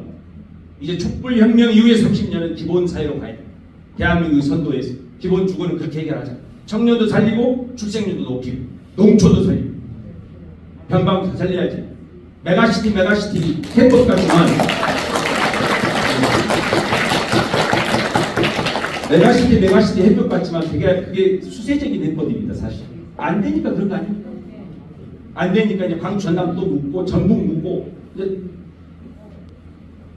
서울 수도권에 서울 부안의 수도권에 서울 950만 명, 경기도 1,400만 명, 인천 300만 명이 2,500만 명이 모여 살아요. 그 작은 곳에 거기에 압사당하고 있는 게 우리 청년들이에요. 그들한테 결혼 안 한다고 뭐라 할 게 아니에요. 집값은 천정부지로 높아 있어요. 아버지가 건물주가 아닌 이상 꿈도 못 꿔요. 이걸 해결하는 게 정치입니다. 주거 문제가 핵심이다. 내려옵니다. 저희가 실험을 해봤잖아요. 청년들이 내려와요. 물론 아까 말씀드렸죠. 삭발에 불고 한복 입어불고 머리띠 묶어불고 이런 사람이지만 그런 철학자들이 있어요. 청년들 중에 자연주의자들이 가능성이 있다는 얘기. 도로 얘기만 얼른 하고 넘어가고 마칠게요. 질문 받을게요. 도로 우리 처가 증인입니다. 제가 영광 묘량면에 작은 집을 지었어요. 근데 이미 도로가 잘 시멘트가 다 깔려 있어. 시멘트가. 근데 어느 날 아스팔트를 깔고 있더라고. 근데 우리 동네는 중림마을이라는 곳인데요. 5가구 삽니다. 5가구. 제일 위에 할머니는 돌아가셨죠. 돌아가셔가지고 요양원 가서 돌아가셔서 저기 광산구 사는 부부가 와서 이렇게 좀 고쳐하고 살아요. 거기 2명. 그 밑에 할머니는 연세가 또 많으셔요. 혼자 사셔요. 그러나 차는 있어요. 차. 유모차. 항상 유모차 끌고 가셔요. 그 밑에 우리 옆집인데 거기는 아저씨가 공기업 회사였는데 1년에 몇 번 오셔요. 우리 집 우리 아들, 딸, 아들 인구 5명. 우리 집 제일 많죠? 우리 아랫집 할머니도 혼자 사셔요. 얼마 안 남으셨어요. 지금 경증 치매 오셨어요. 거기도 이제 유모차. 그러니까 그렇게 5가구가 살고 있는데 시멘트로 잘 갈려 있어 도로가 아무 불편이 없어요. 그런데 거기다가 아스팔트를 깔아. 근데 깜짝 놀랐어. 아스팔트 정교하게 깔아. 아스팔트 깔면 오른쪽에 흰선 딱 있죠 이렇게. 여기 가운데도 쫙 흰선이 다 있어요. 근데 할머니 집 들어가 그 할머니만 들어가는 집이에요. 할머니 집 들어가면 어떻게 되는지 아세요? 정선으로 돼 있어. 아, 이쪽은 이해를 못해요. 아니 인구 다 죽어가게 생겼는데 수십 년 동안 마을이 생기고 그 차도만 아스팔트 깔았는데 안 깔던 아스팔트를 돈이 얼마나 들어갑니까 그게. 근데 딱 깔아요. 깔더니 흰색 라인도 싹 쳤는데 딱 들어가서 보니까 할머니 집 들어가는 데는 점선도 딱 이렇게 돼 있더라고. 들어가도 된다 이 말 아니오. 이 미친 짓을 하고 있다니까. 그래 내가 이장한테 그런 거예요. 깔지 마라 우리 앞에 우리 집 앞에. 깔지 마라. 창피해 죽겠다. 사람 다 죽어가고 있고. 벌써 10몇 년 전에 경로당 가니까 그런 말 하는데 이장님들이 뭔 희망이 있겠어요. 제가 자꾸 물어보거든요. 형도 봐야 돼. 우리 형이 이장이거든요. 돈 많이 벌어갖고 귀촌한 거예요. 평생 꿈이 귀농이었어요. 그러고 어렸을 때부터 너는 뭐를 해 이렇게 아버지 저는 농사짓겠습니다 하고 뒤지게 많이 없어 우리 형은. 아버지가 그랬잖아요. 이 형이 새끼가 너를 가르치고 농사짓으려고 너를 가르치냐? 이게 저는 딱 그 항상 2번째 물어보거든요. 막둥이는 뭐 되려고? 대통령. 우리 형은 건드리더라고. 동생은 꿈이라도 그게 있다. 그런데 문제는 맞았던 우리 형은 꿈을 이뤄가지고 지금 이자 독재. 그런데 제가 이제 뭐라 했냐? 자꾸 짜증을 내더라고. 해관에서 다 얘기했는데 그 다음날 못 들었다 갔냐? 어른들이 못 들었다 어째? 계속 얘기했는데 못 들었다 갔냐? 이자 못 들어봤어요. 성질이 안 좋겠지 강씨야. 우리 형도 우리 집안에 저 빼고 다 안 좋아 성질이. 미쳐 있어. 그런데 재밌죠 방이. 인제 풀리구만. 아니 감기 잘 안 걸려. 제가 강골이라 안 걸리는데 옷으로 춥더니 인제 풀리네. 자 그런데 그 형이 그렇게 짜증을 내길래 형님 자상하게 다정하게 반복해서 얘기하시오. 어머니 생각하고 잘 못 알아듣는 것이지 어른들이.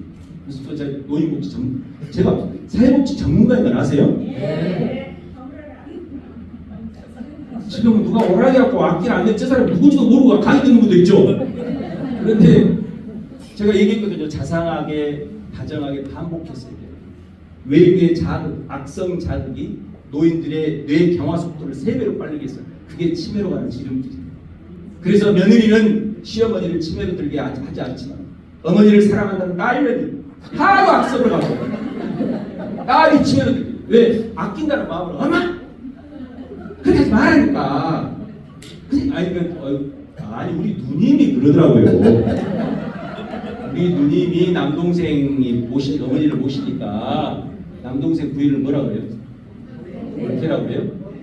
이게 어린 올케한테 구박받을까봐 명절에 한 번 오면 어머니를 거의 초등학생 다루듯이 문 잠가놓고 뭐라 하는 거예요. 효녀예요 효녀.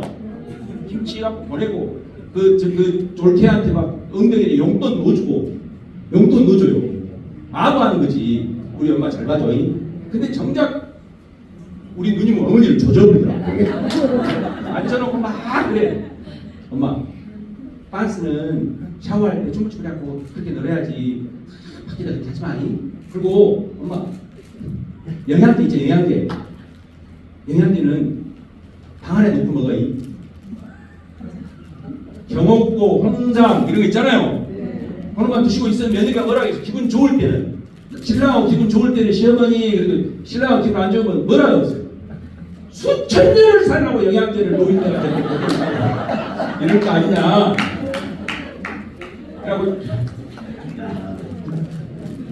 그래갖고 그렇게 언제가 이제 없어.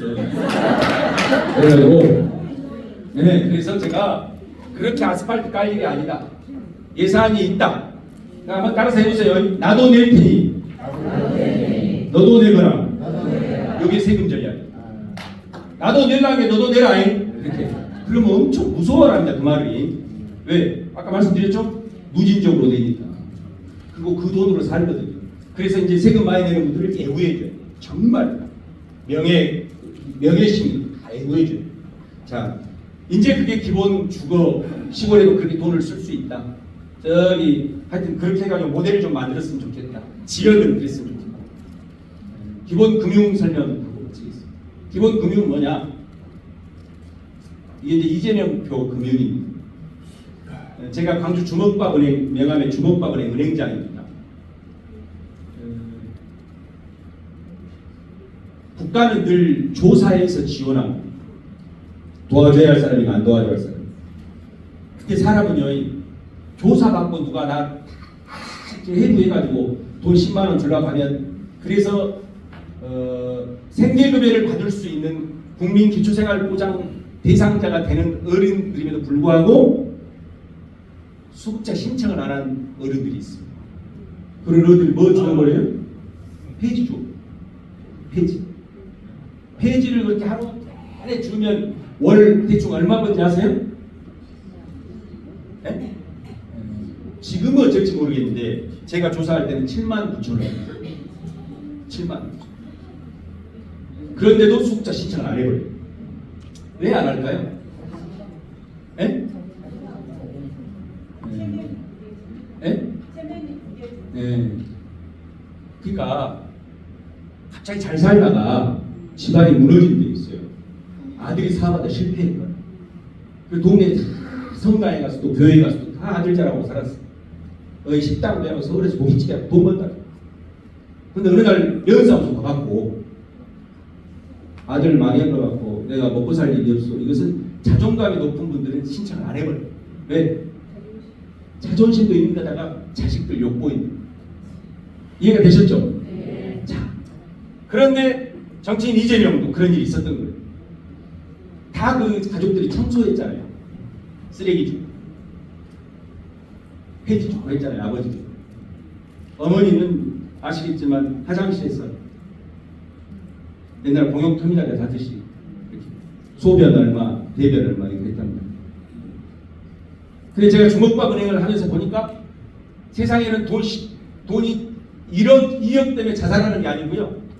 한번 봐보세요. 송파 세모녀, 무슨 뭐 어디 신촌 세모녀 막 이런 사람들이 대부분 월세에 그 다음 달 막막하니까 몇십만 원 때문에 지금 다 동반 자살하는 거 아니에요. 그래서 주먹밥은행이 뭐냐면 무보증, 무담보, 무이자로 돈을 주는 은행이에요. 왜 주먹밥을 하겠냐? 광주 5.18 때 주먹밥을 신분고압 막론하고 주먹밥 만들어서 시민분들한테 줬잖아요. 그 연대의 정신에 따라서 주먹밥 은행을 만든 거거든요. 30만 원까지 빌려주거든요. 그럼 속으로 그러시죠. 그런 사람이 있을까? 돈 30만 원 때문에 엄청 나옵니다. 왜냐? 무보증, 무이자, 무담보. 휴대폰 번호만 있으면 그냥 빌려줘버려요. 그러니까 빌려가면서 뭐라 하는지 아세요? 돈 꾸러면 형제간도 전화를 안 받는다. 사업하다가 어디서 망한 분이 그 말을 하더라고. 사업 망했더니 전화하니까 다 전화를 외면하는데 이렇게 해서 도망가. 그것 때문에 그런 분들이 반드시 성공해서 나도 여기에 돈 빌려주는 사람이 되겠다고. 그러면 뭔 돈으로 빌려주냐고 좀 그러죠. 아 지금 또 의심하잖아요. 30만 뭐 먹고 티업을 뭐 어쩌려고 그런다 이렇게 하죠. 아니 대부분 의문이 30만 원 빌려주면 먹고 튀어볼 것인지 추적 조사도 못하고 안 튀어요. 사람은 믿고 빌려준 돈에 잘 안 튀어. 이렇게 몇 명 빼고는 이 시중 은행의 상환율보다 높아요. 그리고 30만 원 갖고 튀어볼 사람이면 도와줘야지 그냥. 맞죠? 네. 몇 천년도 우리 도끼인지 정말 잘하신 거예요. 예, 저는 좋은 일만 합니다.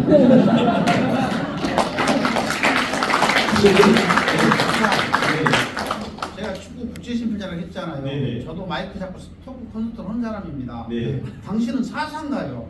훌륭하게 그지없더라고.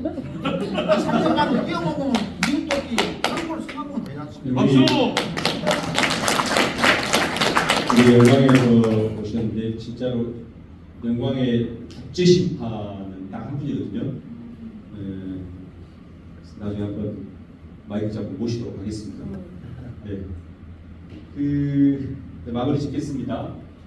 그런 돈은 사람을 살리는 금융이잖아요. 사람을 살리는 거죠.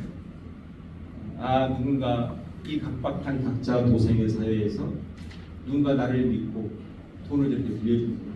그래서 25,000원씩 갚거든요. 그분들이 매월. 그러면 한 해 갚잖아요. 그럼 또 빌려줘. 돈을 좀 늘려가려고 했는데 못했어요. 한 100만 원까지는 빌려주는 거 해보려고 합니다. 목표는 광주주먹밥은행을 17개 시도에 다 만들 겁니다. 강원주먹밥은행, 제주주먹밥은행. 이것이야말로 조용히 광주의 5월을 알릴 수 있는 일이고 주먹밥은행가 뭔지도 알리고 그래서 해보려고 합니다. 그런 전국 조직을 지금 준비하고 있습니다. 기본 금융은 그런 겁니다. 적어도 10년 거치 20년 상환, 이자율 1%, 1,000만 원, 은행에서 마음껏 빌려다 쓰고 갚을 수 있도록 전 국민한테 하자. 우리가 몇백만 원 누구한테 급전 빌리기 쉽지 않잖아요. 또 생각하시죠? 1,000만 원 빌려가고 태업을 거친다. 그렇게 해갖고 신분자를 선택할 사람은 없습니다. 국가는 국민의 집이라 했습니다. 국가는 국민의 대가정입니다. 누군가 어려울 때 은행은 공공재여야 되기 때문에 은행이 가면은 은행은 항상 돈 많은 사람, 담보 물건이 많은 사람을 많이 빌려주고 싸게 빌려주잖아요. 오랫동안 빌려줬잖아요. 그러잖아요. 사실은 은행이 공공재정 요소가 되려면 가난한 사람들의 벗이 돼야 돼요. 그래서 이 죽음의 위험 사회를 극복할 수 있는 도구가 돼야 돼요. 그래서 기본 사회는, 기본 금융은 그런 제도를 만들겠다는 거예요. 기본 교육, 기본 통신, 기본 에너지. 예산을 어떻게 가져가느냐? 재원과 관련된 얘기를 하면 2시간 걸립니다. 이제 새로운 세금, 새로운 사회로 재편되는 과정에서 생기는 소득과 관련된 새로운 세금이 필요합니다. 일종의 탄소세 같은 거예요. 그래서 그런 기본소득가로, 기본 사회로의 대전환이 우리가 지금부터 해야 앞으로 30년 뒤에, 아까 자꾸 제가 왜 30년 얘기하냐면 30-40년 전에 출산율 얘기로 아이를 못 낳게 했던 그런 정책적 오류 폐찰, 이 국가를 지금 저출산 전 세계에서 가장 위험한 나라로 만들어버린 것이, 전 세계에서 가장 위험한 나라로 지금 진단합니다. 이런 케이스 자체가 없어요. 그래서 출생률도 올리고 국가도 지키고 그리고 미래 사회를 대한민국이 전 세계를 주도하는 그런 선도 국가가 될 수 있는 길이다 생각하고요. 그래서 오늘 분야별로 이러저런 얘기를 곳곳에 가서 하는데 오늘은 특히 사실은 질문을 많이 받아보려고 했는데 말이 길어졌습니다. 여성분들을 중심으로 한번 얘기를 해보자 해서 오늘 이런 시간을 갖게 됐습니다. 여기까지 하고 질문 받겠습니다. 네. 네. 전체적으로 분위기가 질문을 길게 하거나 질문을 많이 하면 죽여버릴 분위기이기 때문에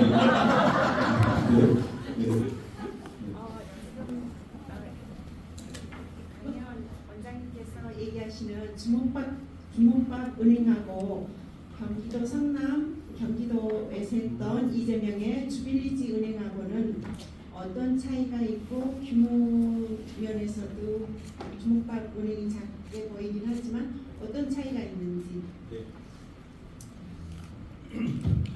그 성남에서 했던 주빌리은행은 지금 이제 금융복지상담센터라 해서요. 일종의 제도화됐습니다. 금융복지상담센터는 광산에서 하고 있는데 일단 이 개인 파산, 그다음에 그 파산과 관련된 법적, 법률적 지원, 그다음에 채무를 소각해 주는 겁니다.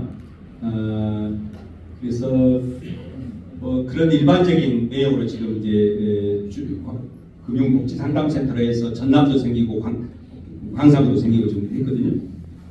그게 이제 첫 출발이 이재명 성남시장 때 일입니다. 이제 주먹밥은행은 그냥 빌려주는 겁니다. 묻지 마. 아까 제가 어떻게 빌렸냐고 했는데 어떻게 빌렸는지 아세요? 아주 간단합니다. 대동강 물 파는 거하고 똑같습니다. 우리 선생님이 30만 원 필요하다면요, 저는 이분한테 30만 원을 빌려다가 우리 선생님 이름으로 빌려줍니다. 그래서 이 빌려가는 사람이 누구한테 누구 돈이 나한테 왔는지 압니다. 이해가 되셨죠? 계속 그렇게 대동강 물을 파는 겁니다. 30만 원 정도는 있죠, 통장에. 여기 오실 정도면.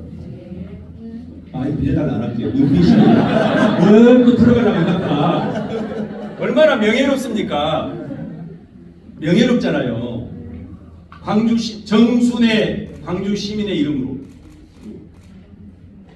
박수기 광주 시민에게 30만 원을 대출해 줍니다. 고맙잖아요. 기관이 빛나는 게 아니라 시민이 빛나잖아요. 그리고 이자도 줍니다. 30만 원 빌려주시고 연미 2% 6천 원. 6천 원을 뭘로 주느냐? 기부금 영수증으로 드리고 어디 6천 원을 기부하는 거예요. 그 다음에 1년 뒤에 나 30만 원 그것도 귀하다. 그러니까 저희한테 30만 원을 빌려줬던 우리 박수기 의원님도 잘 아는데 후배가 있었어요. 참치집 사장님이었는데 코로나 때 힘들어가지고 문을 닫았어요. 저한테 전화했더라고요. 형님 그 주먹밥 은행에서 30만 원을 빌릴 수 있냐고. 당장 뭐 부족할 수 있잖아요. 근데 자기도 사장이었는데 하나 전화해 친구한테 야 안 되니까 빌릴 수 있냐 그래서 아니 자네가 예전에 그 적립해둔 돈 있잖아. 어려운 그거 찾아가야 돼. 일단 그거 찾아가도 되냐. 그럼 찾아가. 그러고 상환해 줬거든요. 괜찮지 않아요? 이런 사이가 그런 차이가 좀 있습니다. 네, 그런 일을 하고 있는데 하여튼 17개 시도에 꼭 좀 혹시 광주 주먹밥 은행장은 제가 법적으로 평생 해야 되거든요. 등록을 그렇게 해놨어요. 전남 주먹밥 은행 하실 분 손 들어주시면은 전남 우리 그래요? 네 심사를 세게 하겠습니다. 우리 저기 장현 교수님 오셨습니까? 지점장도 필요해. 네? 지점장도 지점장도 필요하다. 야, 동부지점장님은 정해졌어요. 전형은. 괜찮지 않아요? 좋아요. 전국에 이런 어떤 공공 사회적 선의 의지가 확산될 수 있는 그런 어떤 차원의 일들을 좀 해보자 싶어서 그런 거고요. 그 농촌 기본소득 또 질문 있으십니까? 네. 네네. 네. 경기도에서 하는 연천군에 네네네. 그 농촌 기본소득 해가지고 네. 농촌이 사라질 위기에 있으니까 제일 작은 면을 경기도에서 한 해 동안 해봤더니 인구가 줄지 않고 네. 더 늘어난다는. 제가 간단하게 설명드리겠습니다. 우리 농촌책만 네. 이게 이제 그냥 농촌의 문제가 아니고요. 문제 해결력이라는 거예요. 정초의 행정은 질문을 하는 데가 아닙니다. 문제를 해결해야 돼요. 종교는 신앙의 영역입니다. 신앙의 영역. 믿음의 영역. 그래서 논란이 있을 수가 없습니다. 내가 그냥 믿는 것. 운동은 시민운동, 운동은 신념의 영역입니다. 갈등을 해결하는 게 아닙니다. 자기 신념을 관찰하려고 합니다. 그래서 피켓팅도 하고 데모도 하고 악도 쓰고 쳐들어도 하고 단식도 하고 그런 거예요. 정치는 전혀 다른 영역입니다. 정치는 그런 드러난 갈등 모습 이것을 조정과 타협을 통해서 해결해요. 반대하는 사람 설득하고. 그래서 올와 나싱일 수가 없습니다. 전부가 될 수가 없습니다. 전부. 다 좋아할 수가 없습니다. 상대가 있기. 협상을 해야 돼요. 그래서 시민들이 기다려줘야 돼요. 그리고 눈여겨봐야 돼요. 이렇게 얘기하면 안 돼요. 들어가더니 베레굿이야. 들어가더니 베린 게 아니고요. 이제 들어가더니 베레군 놈도 있어요. 아니 들어가더니 베레군 사람도 많다고요. 부정과 타협하고 부패와 공모와 시민들이 다 지켜보고 있는데 하늘이 알고 땅이 알고 있는 거짓말. 나중에는 그 따뜻한 자리에 누워가지고 유지 연장하려고 국민들을 지배하고 훈육하고 교육하려고 대표자가 아니면도 대표자라 대리하고 대의해야 할 정치인들이 지가 대표자래. 어느 날 뺏지 않아. 그러니까 가지려고 하잖아. 아무것도 못 바꾸잖아. 못 바꾸면 무릎 꿇고 배지를 떼야 됩니다. 다른 사람한테 기회를 줘야 될 거예요. 못하면 국가적 난제를 해결 못하고 나라가 망해가고 있는데 이런 정치 혐오가 윤석열 같은 괴물을 만들어버렸죠. 다른 사람 찍어버려. 봉선동에서 막 찍어버려. 얘라 모른다. 차라리 윤석열이 지금 다 우회하고 있잖아요. 반성하는 사람 아무도 없잖아요. 무릎 반성 한 명이라도 해야 돼. 180석을 뽑아줘도 그러고 있잖아. 이제 200석 달라가지고. 그런 얘기 하려고 그랬나. 문제 해결 얘기인데요. 연천은 저희들이 기본 농촌 기본소득 최초의 지금 사회 실험을 하고 있습니다. 제가 설계자입니다. 우리 전라도에서는 돈이 없으니까 경기도에서 실험해서 전라도에서 적용하는 거예요. 그래서 연천군 청산면은 인구 3,500명, 대한민국 면 단위 평균 인구가 3,500, 4,000명, 면 단위 평균. 그래서 거기에 실험을 하고 있는데 저는 50만 원씩 투자했었거든요. 6개월 동안 당시에 지사인 이재명 대표하고 논의를 했는데 못 해먹었더만. 못 해먹었어요. 제가 인사권자라 논의를 했는데 물론 합리적인 안으로 된 겁니다.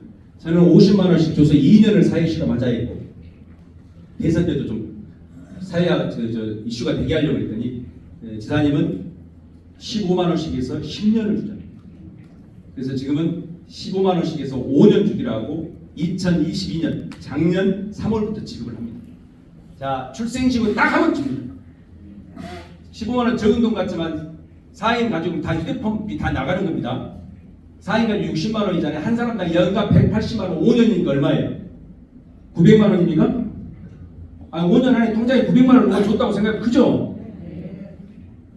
그래서 이사 오면 바로 줍니다.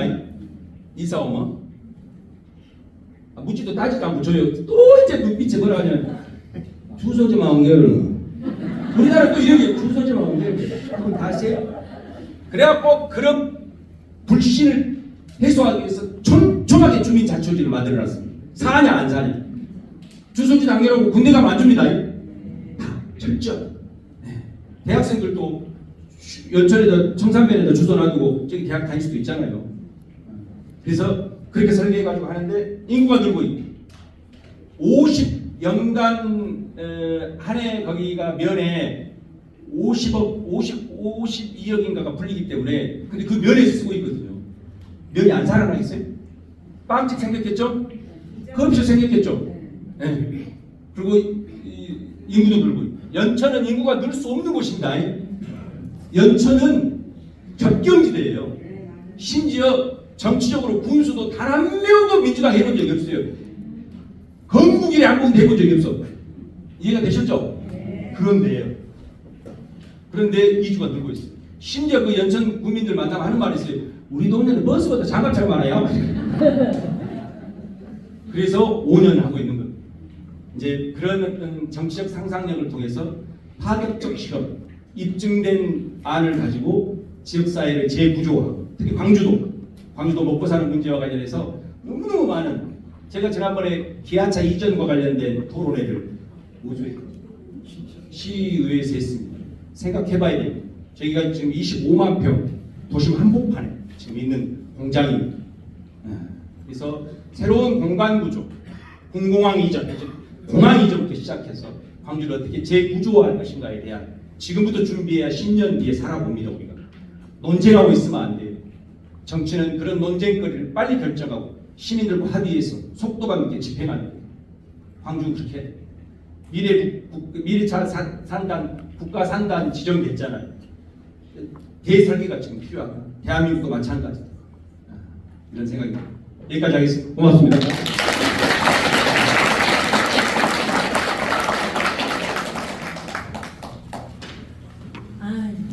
원장님 땀 좀 닦으십시오. 네, 땀 좀 닦으시고. 끝나고 나니까 또 머리가 아프네. 네, 여러분 너무 오랜 시간 기다려 주셔서 감사드립니다. 어떠셨어요? 우리 강의 듣고 보니까 네, 그동안에 강위원이라는 이름으로 전화를 하면 강의원이요? 강 누구요? 이렇게 하시는 분들이 참 많았습니다. 근데 오늘 똑똑히 하셨죠? 강자, 위자, 원자입니다. 여러분 뜨거운 박수 한번 부탁드리겠습니다.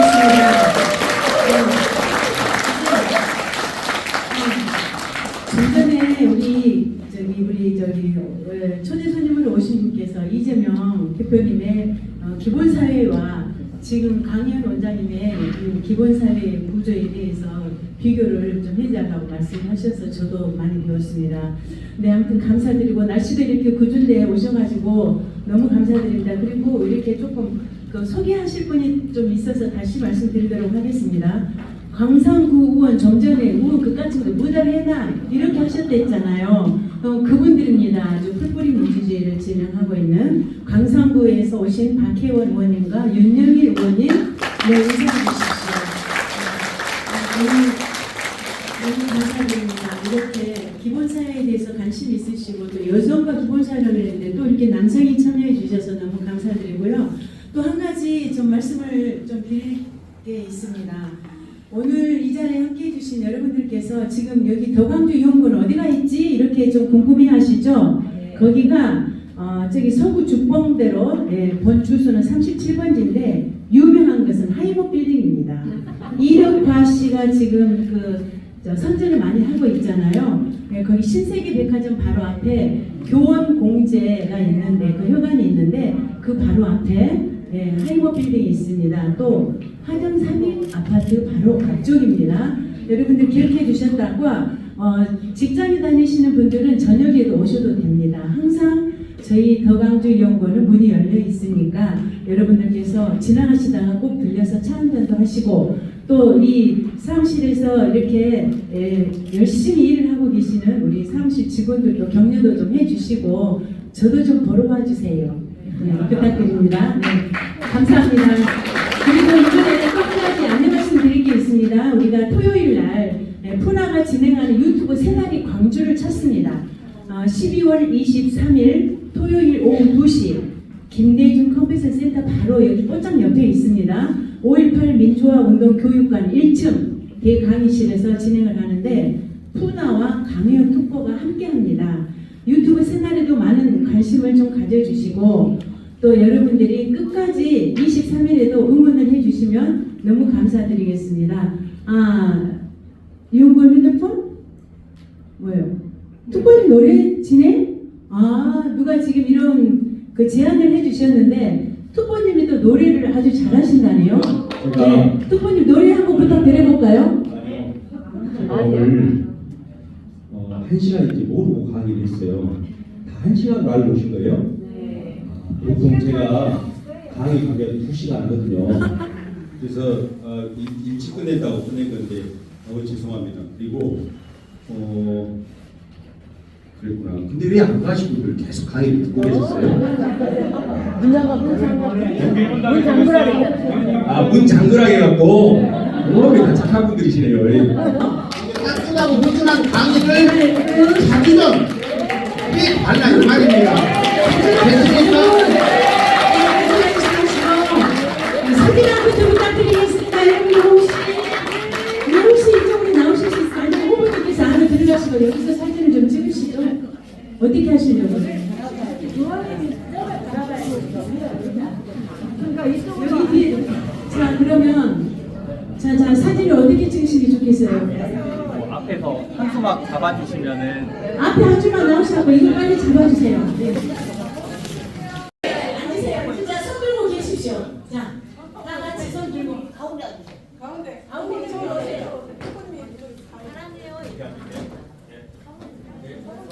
자, 그러면 지금 여성과 기본사회 사랑해요. 네, 그러면 자 여성과 기본사회 사랑해요로 표시해 주시랍니다. 사랑해요. 자, 사랑해요.